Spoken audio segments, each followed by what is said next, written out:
साथियों नमस्कार। आज हम गोपनीय चरित्रावली कैसे भरें वो सीखेंगे।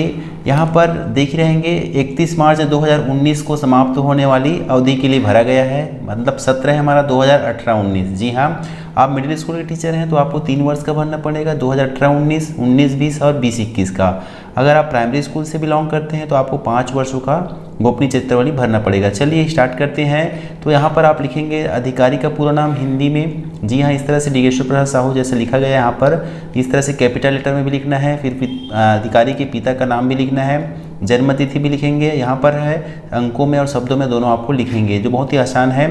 तो देखते रहिएगा, आगे जैसे बढ़ेंगे तो यहाँ पर वर्तमान पद, जिस पद पर है आप हैं उसको आप यहाँ पर लिखेंगे। जैसे जो भी सहायक शिक्षक पंचायत हो शिक्षक पंचायत लिखेंगे, व्याख्याता है तो व्याख्याता, जी हाँ, और सहायक शिक्षक है तो हाँ LB है तो ऐसा आप लिखेंगे अपने पद को। और वर्तमान पद में, उस पद में आपने अपनी जो नियुक्ति का जो दिनांक है उसको लिखेंगे। ज्वाइनिंग डेट को नहीं लिखना है, नियुक्ति आदेश पत्र में रहता है उसी को आप यहाँ पर लिखेंगे। और चूंकि सबकी नियुक्ति अब LB बनने पर हमें संविलियन जो हुआ है उसी तारीख को हम मानेंगे। जी हाँ, यहाँ पर संविलियन लिख देंगे। और वर्तमान पद पर जो पदोन्नति का दिनांक है, ठीक है, तो जैसे प्राइमरी से कोई मिडिल में प्रमोशन होकर आया है तो ये है, इनका है 2 अगस्त 2016 को आया है, लेकिन संविलियन ये क्या है हमारा 1 जुलाई 2018 को हमें उस पद पर, इस शिक्षा के लिए पद पर हमने जो नियुक्ति दिया है ऐसा हम यहाँ लिखेंगे। ठीक है, तो इस तरह से आगे बढ़ेंगे। यहाँ पर संस्था का नाम लिखेंगे, लिखा गया है। नियोजन का प्रकार, जैसे संविलियन होता है तो आप सीधी भर्ती यहाँ पर लगाएंगे। ठीक है, चलिए आगे देखते हैं। श्रेणी है, तो आप जिस श्रेणी में आते हैं उसको यहाँ पर लिखेंगे। और ये है कार्य का प्रकार, 7वां जो पॉइंट है वो प्रशासकीय अकादमी, तो ये होगा अकादमिक आएगा। चलिए अगला पेज देखते हैं। यहाँ पर भाग 2 आ गया हमारा। यहाँ देखिएगा प्रतिवेदित शिक्षक द्वारा भरा जाए। जी, जो टीचर अपना CR बना रहा है वो खुद को यहाँ पर खुद भरेगा। जी हाँ, और एक आएगा हमारा प्रतिवेदक, जहाँ पर वो जो संस्था जो प्रमुख होते हैं जैसे प्रिंसिपल हो गए, हेडमास्टर हो गए, वो उनको जो आगे जो प्रपत्र आएगा उनको भरेंगे। तो ये शिक्षक द्वारा स्वयं भरने का है। तो यहाँ पर देखिएगा कार्य का संक्षिप्त विवरण देना है हमें।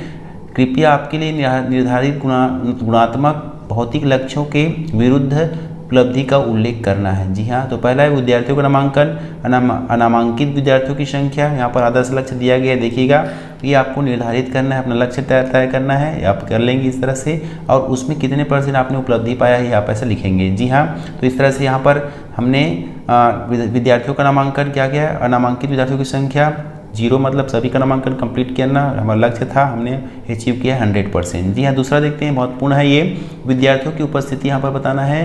किसी भी माह में 5 दिनों से अधिक अनुपस्थित विद्यार्थियों का प्रतिशत बताना है। तो हमारा जो आदर्श लक्ष्य 0 दिया गया है, हम भी मानेंगे भी कि हमारा लक्ष्य क्या होगा 0 ही होना चाहिए। और 1-2 बच्चे हो जाते हैं तो ध्यान दीजिए, यहाँ पर 100% भी लिख सकते हैं, लेकिन लिखना क्या है, 5% से कम ही इसको आप लिखेंगे। जी हाँ, ये आएगा कम से कम। कुछ बच्चे होते हैं जो लगातार अनुपस्थित रहते हैं, तो ऐसी स्थिति में हमारी जो है यहाँ पर हमें अनुपस्थित विद्यार्थी के % दिखाना है, तो वो है केवल कम ही मात्रा में 5% से कम रखना ही होगा। जी हाँ, ध्यान दीजिएगा, ये है हमारा 2%। ठीक है, शाला त्यागी बच्चे में विद्यार्थियों की संख्या है 0, हमारा क्या है आदर्श लक्ष्य है, उपलब्धि हमारा क्या है, हमने लक्ष्य निर्धारित किया क्या 0, तो हमने अचीव क्या किया 100% किया है। जी हाँ, इस तरह से आपको दिया गया है, आप अपने अचीवमेंट अपने अनुसार भर सकते हैं। आगे देखते हैं, दूसरा जो टॉप पॉइंट आ गया हमारा कार्य की गुणवत्ता। यहाँ देखेंगे कि आत्मप्रेरणा एवं उत्सुकता बढ़ाने हेतु स्वाध्यायन एवं प्रशिक्षण विभागीय अथवा स्वप्रयास के माध्यम से नई सूचना प्राप्त करना। ठीक है, तो गत वर्ष किस विषय में प्रशिक्षण लेने का सुझाव आपको दिया गया था उसको उल्लेख करेंगे, विषय आधारित प्रशिक्षण। जी हाँ, उस वित्तीय वर्ष में आपने प्रशिक्षण अगर लिए हैं तो उसके यहाँ पर संलग्न करेंगे, प्रपत्र नहीं लिए तो नहीं लिख दीजिएगा। आगे देखेंगे तो यहाँ पर आपके द्वारा जो सब पॉइंट आया है कि उस वित्तीय वर्ष में आपके द्वारा पढ़े गए पुस्तकों की सूची है वो है ना, इसको हम अगर इनसे ज़्यादा पुस्तक पढ़ते हैं यहाँ पर अनुसूची आप जोड़ सकते हैं। मैंने 5 ही बुक यहाँ पर कॉलम के हिसाब से लिया है कि 5 बुक इस प्रकार हैं, उनके लेखक हैं, प्रकाशक हैं, और उस बुक में कितने पृष्ठ संख्या है वहाँ पर दर्शाना है। ठीक है, चलिए बढ़ते हैं नेक्स्ट पेज की ओर। यहाँ पर 2.2 है इकाई योजना एवं पाठ योजना का निर्माण करना। हमने उस वित्तीय वर्ष में कितनी इकाई योजना बनाई है आप लिखेंगे। एक सब्जेक्ट में 10 या 8 इकाई रहती है, उस हिसाब से आप जितना पीरियड लेते हैं, जितना सब्जेक्ट पढ़ाते हैं उसके हिसाब से आप मान सकते हैं। और पाठ योजना की संख्या आगे पीछे हो सकती है। जी हाँ, इस तरह से। चलिए 2.3 है जो हमारा है, इसमें हमने निर्माण किए गए शिक्षण अधिगम सामग्री की संख्या यहाँ पर दर्शाएंगे। जी हाँ, इस तरह इन्होंने 25 लिखा है। आगे देखेंगे प्रमुख 5 सामग्रियों की जानकारी भरना है। जी हाँ, हमने जो बनाया है उनकी, तो यहाँ पर लिखा गया है संख्या पट्टी का रेखा संख्या पट्टी लिखा गया है। संख्या रेखा में जोड़ना घटाना होना क्लियर करने के लिए संख्या नंबर अंक लकड़ी की तख्ती है ना, इससे संख्या घर द्वारा संख्याओं की समझ बढ़ाने के लिए। इस तरह आप देख रहे होंगे लकड़ी धागा कील से हम लसा की समझ बढ़ाने के लिए अवधारणा स्पष्ट करने के लिए इनका उपयोग कर पाएंगे। 2.4 देखते हैं। तो यहाँ पर हमने जो उस वित्तीय वर्ष में क्या जो एग्ज़ाम मूल्यांकन लिए हैं उनका हमें मूल्यांकित विषयों के नाम लिखेंगे इस तरह से। और उस प्रथम सत्र परीक्षा के पूर्व, सितंबर में एग्ज़ाम होता है, उससे पूर्व आपने जो है ना जो एग्ज़ाम लिए हैं, ठीक है, उनको आप यहाँ पर तारीखों को दर्शाएंगे। उसके बाद आगे इसी में है प्रथम एवं द्वितीय सत्र के मध्य आपने जो एग्ज़ाम लिए हैं मूल्यांकन विषय हैं इस तरह से, उनका जो तारीख है मूल्यांकित कब कब लिए हैं वो ऐसा लिखेंगे। चलिए बढ़ते हैं अगला पेज। द्वितीय एवं अंतिम सत्र परीक्षा के मध्य है, यहाँ पर भी मूल्यांकित विषय जैसे पहले लिखे हैं वैसा ही आप इनके तारीखों को यहाँ उल्लेख करेंगे। जी हाँ, फिर है यहाँ पर निदानात्मक परीक्षण लेना है। आपने अगर कोई अवधारणा को समझाने के लिए कोई निदान परीक्षण लिया है उनका तारीख लिखेंगे, कितने बच्चे सम्मिलित हुए उनकी संख्या आप इस तरह से लिखेंगे। आगे बढ़ते हैं। हमने उपचारात्मक शिक्षण दिया है ना, उनकी पूरी जानकारी आपको देख रहे होंगे इस तरह से। इधर विषय लिखा गया है ना। अब यहाँ पर अवधारणा प्रमुख 5 दिए हैं, तो पांचों को आप लिखेंगे कि किन किन विषय पर आपने उपचारात्मक शिक्षा दी है और उस उपचारात्मक शिक्षा में कितने बच्चों ने आप उनमें भागीदारी शामिल करते हैं, वो आप संख्यात्मक जानकारी लेंगे। और यहाँ से पालकों से आप लिया गया सहयोग भी आपको लिखना है, ठीक है। तो जैसा लिखा गया है, पालकों को अपने जो पाल्य के गृह कार्य एवं सतत अध्ययन में प्रेरित करने के लिए संपर्क किया गया, ठीक है। शालेय क्रियाकलाप में सहभागिता पालकों से ली गई, अपने पाल्यों को प्रेरित करने को कहा गया। इस ऐसे पॉइंट को आप लिखेंगे। चलिए अगला पेज देखते हैं।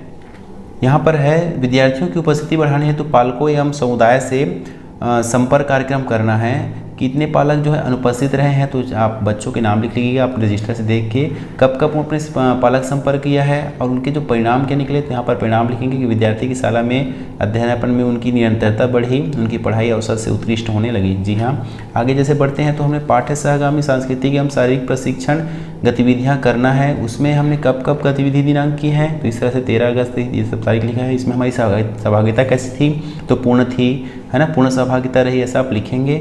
इस तरह से आप देख रहे होंगे इसे कंप्लीट हुआ फॉर्म। यहाँ पर अपना साइन करेंगे, अपना नाम लिखेंगे। चलिए अब जो है भाग 3 जो है प्रतिवेदक अधिकारी, ये अधिकारी द्वारा भरा जाए, आपके संस्था प्रमुख द्वारा भरा जाएगा, ठीक है। यहाँ ये भर लिया गया है। अगर आपके जो प्रधानाचार्य जो बोलते हैं कि आप ये कंप्लीट कर लो, तो आप भी भरेंगे, नहीं तो उनके निर्देशानुसार ही आपको ये भरना है। अगर मना करें तो बिल्कुल आपको नहीं भरना है। तो अगर आपको सहमति देते हैं तो आप जरूर इसको कॉलम को फिल कर दीजिएगा। तो इस तरह से आप देखेंगे कि भाग यहाँ पर विद्यार्थियों का नामांकन आपने किया है तो पूर्णतः किया, तो पूर्णतः लिखेंगे। मतांकन के लिए यहाँ पर नीचे पर देखिएगा आपको टेबल दिया गया है, इन्हीं टेबल से की सहायता से आपको मतांकन करना है, आपको नंबरिंग करना है, ठीक है। तो ध्यान दीजिए, जब भी आप उत्कृष्ट भरते हैं, है ना, यहाँ पर आएगा देखो उत्कृष्ट है, तो उस समय आपको प्रमाण पत्र संलग्न करना पड़ेगा। इस बात को आप, है ना, आप अपने संस्था प्रमुख के निर्देशानुसार ही इस पॉइंट को आप लिखेंगे। जी हाँ, तो चलिए इस तरह से आप भरेंगे और आगे आपको 32 में से जो टोटल अंकों का योग यहाँ पर आप भरेंगे, है ना। चलिए नेक्स्ट अगला बढ़ते हैं। वह पॉइंट है हमारा कार्य की गुणवत्ता, है ना। ये शिक्षक द्वारा किए गए कार्य की गुणवत्ता स्तर और उसके कार्यक्रम के उद्देश्य पूर्ति में यदि कोई बाधा है तो उसको लिखना है। ये आपके वो जो है सर जो है प्रशंसा प्रमुख, ये आपको लिखेंगे, देख रहे होंगे। आगे जो पॉइंट है हमारा कार्य क्षेत्र का ज्ञान, इस पर भी नंबरिंग करते हुए जाना है, ठीक है। इस तरह से तो यहाँ पर भी 32 में से आपको जो कितना अंक मिला है वो लिखेंगे। चलिए बढ़ते हैं। अगला है हमारा कार्य के प्रति दृष्टिकोण, देखेंगे। तो इस तरह से आप नंबरिंग करते जाएंगे। ध्यान दीजिए, यहाँ पर योग 20 है, उसमें से 20 से कम ही रखना है, इनको ज़्यादा नहीं रखना है, ठीक है। योग करके देख लीजिएगा। तो और हमें जो अंतिम जो भरेंगे हमेशा उत्कृष्ट, है ना, उत्कृष्ट पर स्थिति पर हमें बहुत ही क्या करना, प्रमाण पत्र प्रस्तुत करना पड़ेगा, इसलिए ध्यान दीजिए उत्कृष्ट ना आए। चलिए देखते हैं अगला कि इसमें कौशल का उपयोग कैसे करेंगे। जो जैसे नंबरिंग करते हैं वैसा आप करते जाइएगा, ठीक है। इस तरह से अगला पेज देखते हैं। टीम भावना। तो ये पॉइंट लिखा गया है, इनको पढ़ लीजिएगा। शिक्षक अपने विद्यालय में कक्षाओं एवं विद्यार्थियों के सीखने को प्रोत्साहित करने की दृष्टिकोण से दूसरे साथी शिक्षकों एवं सहकारियों से सामंजस्य करता है। हाँ, तो 4 जो है हमारा बहुत अच्छा है, तो ये लिखेंगे, 3 लिखेंगे, और उत्कृष्ट है तो 4 लिखेंगे। ठीक है, चलिए अगला देखते हैं समग्र मूल्यांकन। तो इसमें यहाँ पर शिक्षक के व्यावसायिक लक्ष्य निर्धारण एवं क्षमता विकास, अतिरिक्त दक्षताएं एवं महत्वपूर्ण अर्जित उपलब्धि के संबंध में अपना अभिमत लगभग 50 शब्दों में लिखना है। ठीक है, तो शाला में विद्यार्थियों के जो न्यूनतम अधिगम स्तर प्राप्ति पर ध्यान देता है जो शिक्षक है वो। ठीक है, विद्यार्थियों के सर्वांगीण विकास के लिए 100% योगदान देता है, योगदान निष्ठापूर्वक दायित्वों का निर्वहन करता है, इस तरह से। और यहाँ पर ज्ञान कौशल वृद्धि में, अभिव्यक्ति में बदलाव में प्रशिक्षण की आवश्यकता है, तो उनका उल्लेख कीजिए। तो किसमें चाहिए? विषयाधारित प्रशिक्षण मान लो चाहता है तो लिखेंगे। अब जो आता है हमारा जो है फार्मूला के आधार पर मात्रांकन के जो फार्मूला है ना, जिससे हमारा जो CR कंप्लीट होता है, उसमें क्या करेंगे हम भाग 1, जितने नंबर हमने भाग 1 में लाया है, ठीक है, मैं आपको बता रहा हूँ मैं, चलिएगा, ये है भाग 1 में 25 नंबर लाया है। जी हाँ, आप देख रहे होंगे यहाँ पर 25 है, उसका जो है उसका क्या करेंगे हम 3 गुना करेंगे, 25 दिया हो गया हमारा 75। जी हाँ, ठीक है। उसके बाद भाग जो सेकंड पोर्शन है उसमें कार्य क्षेत्र का ज्ञान, कार्य के प्रति दृष्टिकोण, कौशल उपयोग, टीम भावना, इसको जोड़ेंगे तो ये टोटल आता है 72 आता है। अब यहाँ पर क्या करेंगे 1 और 2, 75 और 72 को जोड़ेंगे तो ये 147 हो गया, और इसे भाग करेंगे 196 से, जितना आता है उसको 100 से गुना कर देंगे तो हमारा आ गया ये 75%। ठीक है, इस तरह से यहाँ पर आपको बताया गया है कैसे करना है। तो अंतिम जो प्राप्तांक है उसको तो लिखना है कि हमारा जो अंतिम प्राप्तांक दोनों का योग है 147 आया है, इनको लिखेंगे और शब्दों में भी इसको लिखेंगे। चलिए अब देखते हैं आगे। ये पहला है निष्ठा। जी हाँ, शालीय अनुशासन, अध्यापन शैली, ये सब लिख लेंगे। संप्रेषण कला तथा पालकों से शैक्षणिक गतिविधियों संबंधी संपर्क में सक्रिय रहता है। ये आपके जो संस्था प्रमुख है वो CR जो है प्रतिवेदक जो है वो आप भरेंगे। जी हाँ, और यहाँ पर श्रेणी आई है वो बहुत अच्छा आई है। जी हाँ, ये क्या देखेंगे हम, ये जो परसेंट निकाले हैं ना उनको देखेंगे, और जो कौन से क्राइटेरिया में आ रहा है उसके आधार पर यहाँ पर हमें इसको यहाँ पर श्रेणीकरण करना है। आगे देखेंगे तो इस तरह से ये देखो देखिए लिखा गया है कि उत्कृष्ट श्रेणीकरण तब तक न किया जाए जब तक कि विशेषात्मक गुण और कार्य संपादन न देखा गया हो। ऐसी श्रेणी का आधार भी स्पष्ट बताया जाना चाहिए। ठीक है, तो यहाँ पर आपका जो है प्रतिवेदक सर हैं वो साइन करेंगे। ठीक है, आपके संस्था प्रमुख साइन करेंगे, उनका नाम रहेगा, पद नाम रहेगा, सील रहेगा।